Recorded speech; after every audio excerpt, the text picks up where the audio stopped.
What's up, you beautiful people? Welcome to another episode. I want to talk about 5 ADHD strategies for founders and entrepreneurs that you can use to unlock God mode productivity. Now, even if you don't have ADHD, this video is still going to serve you because, hell, in this day and age, with all the digital glitz and glamour, distractions are like rampant. Everybody functionally has like new age ADHD. And so your ability to sit down, focus on what's important, and to actually make progress, that's going to dictate the results you ultimately get in business and in life. And so I want to share with you 5 of the strategies that have been most effective for me personally. I have severe ADHD, and it was like crippling for the first 30 years of my life. And it wasn't until I started to figure out how to harness that energy and direct it towards my goals that I actually started making progress. And since then have, written a dozen best-selling books, have built multiple 7 and 8 figure businesses. And now I make this content because I don't want you to ride the struggle bus for as long as I did.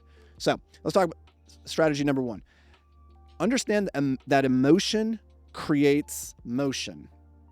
So when you know that you have things that you're procrastinating, you got this big to-do list, you have this thing that you got to get done, the problem with it is that you probably are carrying negative emotions towards that activity. For whatever, like a lot of ADHD people, if our dopamine center isn't firing and making, like, if we're not interested in the thing that we want to, that's in front of us, it's very hard to self-motivate ourselves. It's very, very difficult.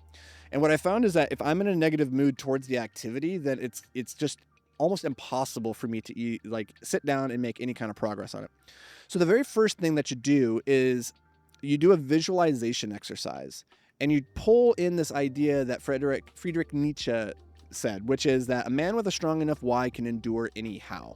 Okay, a man with a strong enough why can endure anyhow. And what you need to do during that visualization process is to tap into the emotion that you feel when you are connecting to the deep why that's driving you forward in life. And the activity that's in front of you should tie into the big meaningful why that you have for your life in some way. For instance, if you're struggling to get into the gym and do a workout, your big why could be, I want to be strong and fit and able to play with my kids when I'm old and go all day long with them. I want to be able to play with my grandchildren someday and carry them up the stairs and not have to worry about breaking my hip, right? That's the big why. The emotion is that feeling of being there for your family. And now you can tie that back to getting your ass into the gym today. It's not just, I need to go into the gym today and check that box. It's because if you don't do it, you're going to be a decrepit old person and you're not going to be able to do shit with the people that you love most, right? So you connect a strong emotion to why you have to do the thing. And if you can do that, it makes it very easy to actually get off your ass and go tackle the thing. So that's number 1. Visualize the activity, feel deeply the emotion, connect it with the deep why, because emotion creates motion. Number 2, the second strategy is that you need to compress time. The thing with ADHD individuals is we are time blind. My girlfriend, Jamie, she calls me a time wizard because I won't even leave the apartment for an appointment at 1 o'clock until like 12:55, even though I know it's a 15-minute drive to where I'm going. Like, it's crazy how irrational my brain is. She will literally come in my office because she has access to my calendar, and she'll go, shouldn't you be leaving pretty soon? And I go, oh, I got time. And she goes, how long does it take to get there? I'm like, it's about 15 minutes. And what time is it now? It's about 15 minutes. I'm like, and so what does that mean? It's like, oh, I need to leave now. Like, literally, I'm a time artard. It's crazy. So you, if you have ADHD, are probably not dissimilar.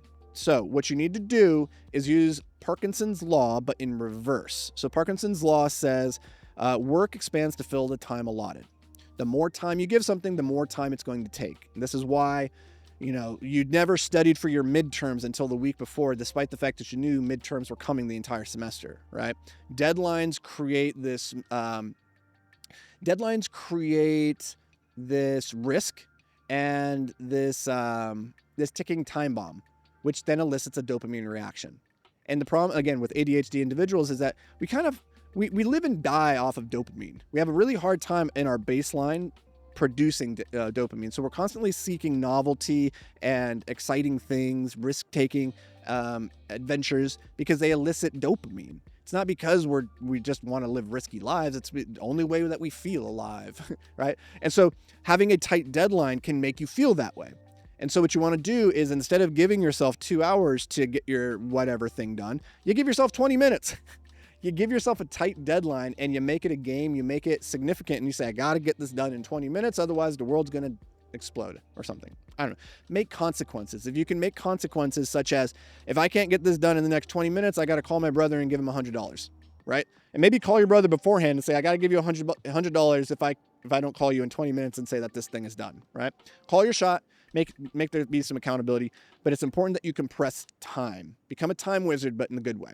So strategy number 3 is ride the wave of your rhythms. You need to learn how to ride the wave of your rhythms because, again, ADHD individuals, we live and breathe off of our emotions. And if you're not interested in the thing, it's really hard to self-motivate and actually take action towards it.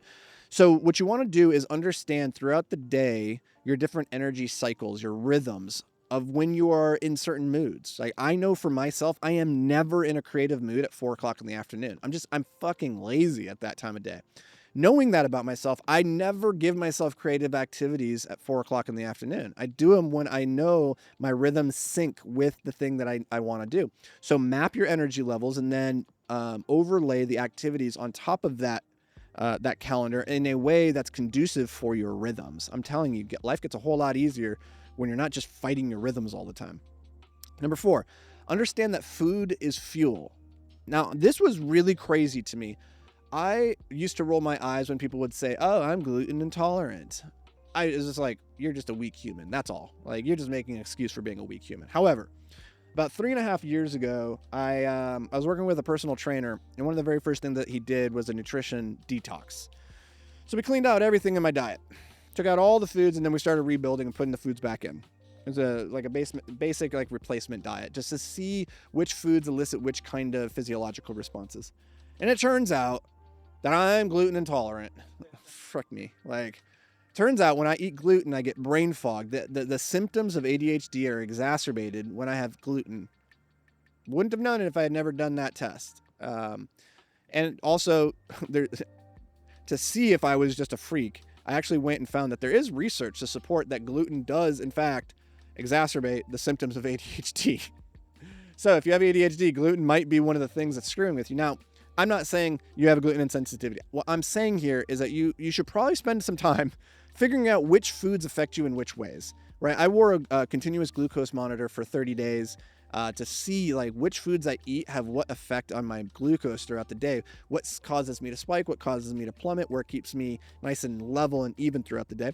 And then I try to coordinate my food accordingly so that I'm not just fucking up my rhythms, right? Like, if we go back to strategy number 3, ride the waves of your rhythms, it's a whole lot easier when those waves aren't fucking tsunamis, right? Just try and keep it even keeled. There's probably a food that is causing you inflammation, that is causing you to be more agitated than you even realize. And if you could just eliminate that food, it would probably have some pretty remarkable impacts. So food is fuel. Spend some time figuring out what's affecting you and how. Number 5, the 5th strategy for unlocking God mode productivity is that you want to create containers for greatness. Containers for greatness. So instead of just using willpower to force yourself to focus, what you want to do is you want to create the environment whereby focus just naturally occurs, right? If focus is the ability to direct your attention with intention, then another way of saying this is that focus is the ability to resist distractions.